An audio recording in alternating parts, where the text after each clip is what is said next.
Programme को आगे बढ़ाते हैं और इस पूरी सूरत हाल पर हम बात करेंगे। साबिक सिफारतकार डॉक्टर मलिहा लोधी इस वक्त हमारे साथ मौजूद है। बहुत शुक्रिया डॉक्टर मलिहा आपके वक्त का। पिछले एक साल में तकरीबन 42,000 शहादतें फ़लस्तीनियों की और तकरीबन 1 लाख के करीब फ़लस्तीनी जो है वो हैं।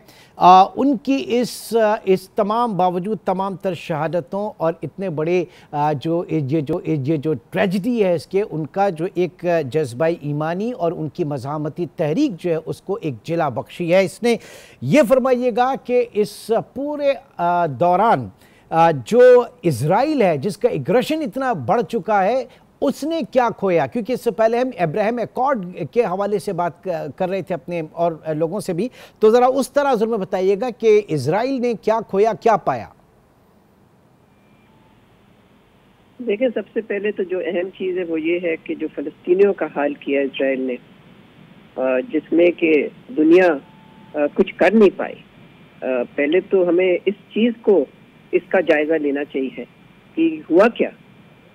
हुआ ये कि इज़राइल ने एक जेनोसाइडल जंग की, मुसल्लत की गाज़ा के फ़लस्तीनियों पे, और फिर उनका जिस किस्म का कत्ल गारत किया और जिस किस्म की तादाद में उनको शहीद किया, मैं समझती हूँ कि मॉडर्न हिस्ट्री में इसका कोई प्रेसिडेंट या कोई पैरेलल नहीं मिलेगा। जहाँ तक इज़राइल का ताल्लुक है, इज़राइल का अगर ये ख्याल है कि इस किस्म की military repression, action, war, genocide से वो फ़लस्तीनियों का नामो निशान मिटा देंगे, तो ये उनकी बहुत बड़ी गलतफहमी है। और रेजिस्टेंस को ज़रूर जाहिर है कमज़ोर करने की कोशिश की गई है, लेकिन इस तरह से एक काबिज़ फ़ौज और एक काबिज़ मुल्क के ख़िलाफ़ जब रेजिस्टेंस होती है तो तारीख़ हमें ये बताती है कि वो रेजिस्टेंस कभी ख़त्म नहीं होती, बल्कि ओवर टाइम वो और स्ट्रांग होती है और स्ट्रेंथन होती है। और फिर ये कि मैं समझती हूँ कि इज़राइल ने अपने आप को दुनिया में ये दिखाया अपने आप को कि वो एक रोग स्टेट है, वो एक क्रिमिनल स्टेट है, और जिस किस्म के वॉर क्राइम्स उन्होंने किए हैं और जिस किस्म की ह्यूमैनिटेरियन नॉर्म्स की भी खिलाफ वर्जी की है, उससे तो आप देख लें कि इज़राइल तन्हा है दुनिया में, सिवाय अमेरिका उसके साथ खड़ा है। तो ये 7 अक्टूबर के बाद जो सो कॉल्ड मुहज़्ज़िब दुनिया है, वो कितनी बुरी तरीके से उनका जो चेहरा जो है वो सामने आया है, जो नकाब खिंचा है उनके ऊपर से। डॉक्टर साहब, मगरबी दुनिया की बात कर रहे हैं? एग्जैक्टली। देखिए, मगरबी दुनिया का तो दोगलापन, डबल स्टैंडर्ड और हिपोक्रेसी तो सबके सामने है। एक तरफ से वो रोना रोते हैं सिविलियन जो कैजुअल्टीज होती हैं यूक्रेन में, और वाकई सिविलियन कैजुअल्टीज कहीं भी हो तो उसकी मजम्मत करनी चाहिए, लेकिन जब ये सिविलियन कैजुअल्टीज होती हैं इतनी तादाद में फ़लस्तीनियों की, तो उस पर वो खामोश रहते हैं। फिर इज़राइल ने जो मल्टी फ्रंट खोला हुआ है इस वक्त, जिसका आपने भी जिक्र किया कि उन्होंने एक तरफ से गाज़ा पे जंग की है, ईरान पे, लबनान, सीरिया पे भी एयर स्ट्राइक्स किए हैं, तो उसकी मजम्मत हमने नहीं सुनी मगरबी ममालिक से। एक दो ही हैं मगरबी मुल्क जिन्होंने एक स्टैंड लिया है फ़लस्तीनियों के हक में, जैसे आयरलैंड हुआ, नॉर्वे हुआ, स्पेन हुआ। इनके अलावा बाकी जो मगरबी दुनिया है वो तो बिल्कुल खामोश रही, और बल्कि असला भेजती रही। बहुत से ममालिक हैं जो कि अभी भी असला भेज रहे हैं, लेकिन अब फ्रांस के भी सदर ने कहा है कि ये असला नहीं भेजना चाहिए, इस पर पाबंदी लगनी चाहिए। तो आप देख रहे हैं कि मगरबी ममालिक में भी लगता ये है कि कुछ ओपिनियन चेंज भी हो रहा है, कुछ तब्दीली भी आ रही है उनके पॉइंट।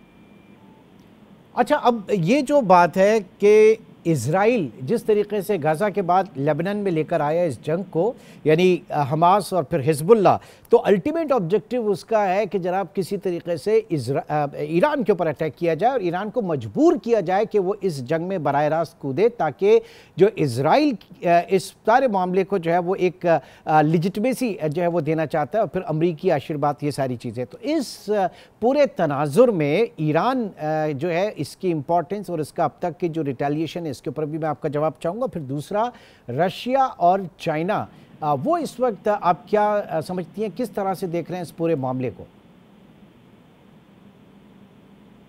देखिए, ये तो कब से इजराइल चाहता था कि वो ईरान को एक ट्रैप में फंसाएं, उनको एक जंग में घसीटे जो कि खित्ते में फैल जाए, और फिर वो उसका बहाना बना के अमेरिका को उसमें इन्वॉल्व करके उनके साथ मिल के एक जॉइंट हमला करें ईरान पे। ये तो कब से सबको मालूम था, और जाहिर है ईरानियन क़यादत को भी ये मालूम है। इसीलिए ईरान के जो सदर हैं उन्होंने एक दफ़ा नहीं, एक से ज़्यादा दफ़ा ये कहा कि ईरान को कोई शौक नहीं है, कोई उनका इंटरेस्ट नहीं है जंग में दाखिल होने का, लेकिन अगर ईरान पे हमला करता है इजराइल तो जाहिर है उसका तो जवाब देना पड़ेगा।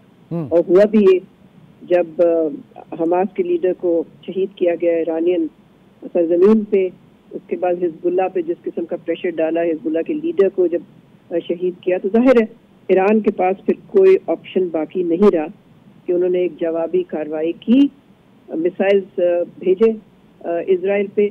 लेकिन उन मिसाइल्स का मकसद ये नहीं था कि खून खराबा करें, ना ही उनका मकसद था कि कोई इंफ्रास्ट्रक्चर को डैमेज करें या वहाँ कोई डिस्ट्रक्शन करें, तबाह करें। मकसद ये था कि एक पैगाम भेजना इजराइल को कि अगर इजराइल इस किस्म की हरकतों से बाज नहीं आएगा तो ईरान भी तैयार है जवाब देने के लिए। जहाँ तक रूस और चीन का ताल्लुक है, रूस तो अपनी जंग में मुलव्वस है। इस वक्त यूक्रेन में जो जंग हो रही है, तो रूस का तो कोई रोल नहीं है जो मुझे नजर आ रहा है मशरिक वस्ता में। चीन जाहिर है एक परमानेंट मेंबर है सिक्योरिटी काउंसिल का। चीन ने पोजीशन जरूर ली है कि सीज फायर होना चाहिए, लेकिन सबसे बड़ी रुकावट, सबसे अहम रोल भी उन्हीं का ही रहा है, और सबसे बड़ी रुकावट भी वो है, और वो है अमेरिका। तो इसमें चीन रूस की बात नहीं है, इसमें असल इशू ये है कि अमेरिका ने क्या रोल अदा किया, और उनका रोल सबके सामने है। वो इजराइल को असला भेजते जा रहे हैं, अभी भी भेज रहे हैं, इसके बावजूद कि इतनी ज्यादा इंटरनेशनल कॉल्स हैं कि जी बंद करना चाहिए। अमेरिका एक रुकावट बनी यूएन सिक्योरिटी काउंसिल में भी, जब मुख्तलिफ करारदादों को पे वोटिंग हुई तो उन्होंने वीटो किया। तो अगर अमेरिका मेरा ख्याल है अपना असर इन्फ्लुएंस इस्तेमाल करता तो शायद वो, लेकिन उसने तो शो कर दिया ना अपना इंटरेस्ट। 8.7 बिलियन डॉलर्स की मिलिट्री असिस्टेंस दी है, एड दी है इस वक्त इजराइल को। ये बताइए मैडम कि यूनाइटेड नेशन सिक्योरिटी काउंसिल, ये इतना बड़ा प्लेटफॉर्म इस वक्त बिल्कुल एक टूथलेस बॉडी बन के रह चुका है। देखिए, यूनाइटेड नेशन उतनी ही ताकतवर या उतनी कमजोर होती जितना कि उनके मेंबर चाहते हैं। तो यूएन सिक्योरिटी काउंसिल की कोई अलग तो उनकी कोई लाइफ नहीं है ना। उसमें जो 5 परमानेंट मेंबर्स हैं, अगर उनके आपस में एग्रीमेंट नहीं हुई तो वो इदारा पैरालाइज हो जाता है, और वही हुआ। पिछले 1 साल में हमने देखा कि security council, UN security council है, वो पैरालाइज हुआ, और उसमें उस किस्म की कंसेंसस नहीं इमर्ज की जिससे कि जंग बंदी हो सके। अफसोसनाक बात है, लेकिन ये फिर पावर पॉलिटिक्स इसी को कहते हैं। बिग पावर पॉलिटिक्स का फिर यही नतीजा है कि कोई एक्शन नहीं लिया सिक्योरिटी काउंसिल ने। And what about OIC block, Islamic ममालिक जो हैं वो कहाँ पर इस वक्त खड़े हुए हैं? ये पिछले 1 आध साल में जो जितना वाइब्रेंट उनको होना चाहिए था, मुतहर्रिक होना चाहिए था, अनफॉर्चुनेटली नहीं देखा गया उनको इस तरह से। जी, आप दुरुस्त फरमा रहे हैं। ओआईसी तो बिल्कुल ही, अगर कोई टूथलेस ऑर्गेनाइजेशन सामने आई है तो वो तो ओआईसी है। और मैं समझती हूँ कि अरब ममालिक, उनका भी रोल बहुत ही मायूस कुन रहा है।